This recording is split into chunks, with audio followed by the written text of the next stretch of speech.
ایران کا وہ بادشاہ جس کو کسرا کہا جاتا تھا، اس نے بات چیت کے لیے جب بلایا تو حضرت عمر نے 2 لوگوں کو بھیجا، ایک کا نام تھا ربیع ابن عامر اور ایک کا نام تھا حذیفہ ابن یمان۔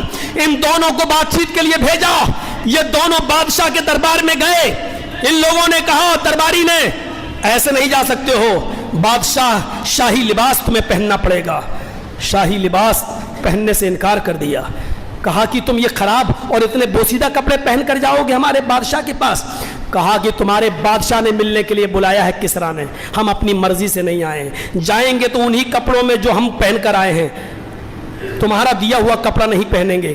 خبر جاتی ہے اندر، کسرا نے کہا آنے دو، آئے۔ کسرا نے کہا پہلے کچھ کھا لو، تم بھوکے ہوگے۔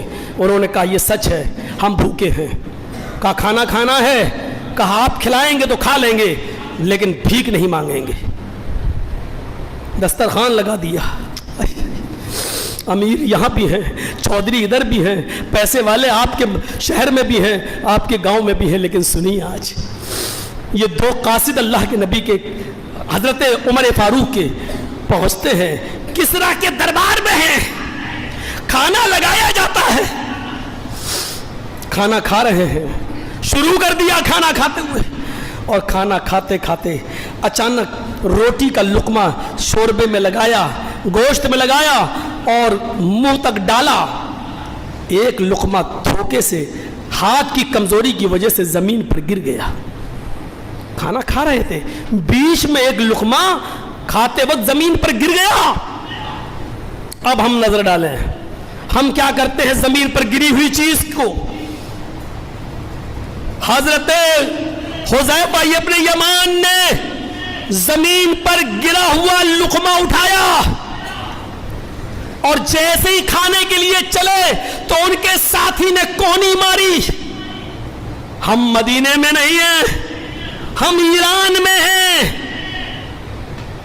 کسرا کے سامنے ہیں، زمین پر پڑا ہوا لقمہ اٹھائیں گے، صاف کر کے کھائیں گے تو اس کے اوپر کیا اثر پڑے گا؟ یہ کیا سوچے گا کہ محمد کی قوم اتنی بھوکی اور ننگی ہے کہ زمین پر گرا ہوا لقمہ بھی اٹھا کر کھا جاتی ہے؟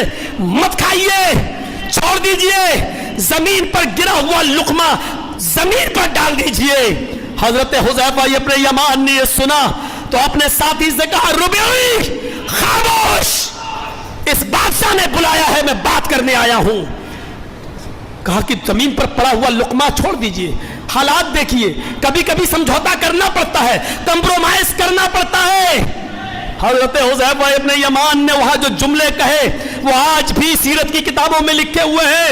اے ربیع اترکو سنت رسول اللہ صلی اللہ علیہ وسلم لہؤلاء الحمقا۔ عربی جاننے والوں کو معلوم ہے عربی زبان میں احمق کے معنی پاگل کے، بے وقوف کے ہوتے ہیں، اور اس کا پلورل آتا ہے حمقا۔ تو کیا کہتے ہیں حضرت حذیفہ ابن یمان، اے ربیع کیا میں ان پاگلوں کے لیے، ان بے وقوفوں کے لیے محمد رسول اللہ کی سنت کو چھوڑ دوں؟ کیا میں نبی کی سنت کو چھوڑ دوں؟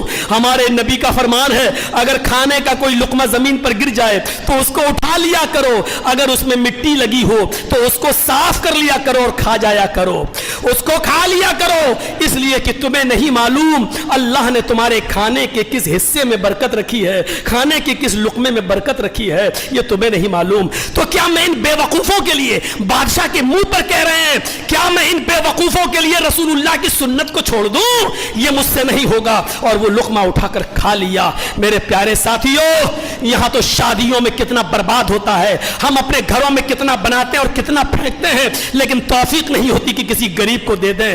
تصور کرو، ہم تو اپنے بچے کی گری ہوئی چاکلیٹ بھی زمین سے اٹھانا گوارا نہیں کرتے ہیں۔ آپ چودھری ہیں، سرمایہ دار ہیں، پیسے والے ہیں، یاد رکھنا اگر اللہ دولت سے نوازنا چاہتا ہے تو دولت چھیننے پر بھی قادر ہے۔ اگر وہ